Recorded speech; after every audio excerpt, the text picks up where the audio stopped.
What have been some of the metrics that have changed, like in terms of brand penetration, and what are you tracking for the audience, and how have the numbers changed? If I even just go back, let's say years ago when I started, the numbers were probably around 10%, 10, 13%. Then we did grow the business to maybe about 20%. We looked at the landscape, looked at our competition. So we thought if we could get at least to 30%, we could really kind of start to compete and play. When I think about just overall elevation, like you talked about, that number was around 55 penetration for just total brands. So it really wasn't just the better buyers that had to move the needle. It was everyone on the team. It was evaluating their assortment. What labels did they need to maybe discontinue? Maybe they were good for us, maybe they weren't, but we're just kind of hanging around, just like an old habit or something. And so we just had to disconnect. But we had conversations with vendors. We were very respectful. We had meaningful conversations, and some of those people were able to elevate with us and offer us different things. And maybe some people we just had to pause for a while, but we grew that.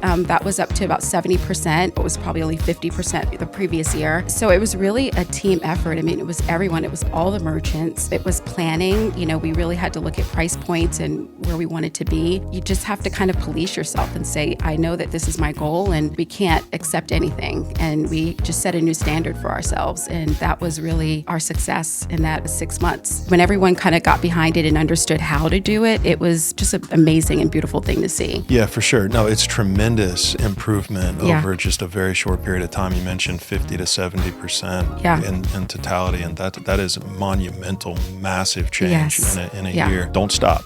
Don't stop. You got to keep going.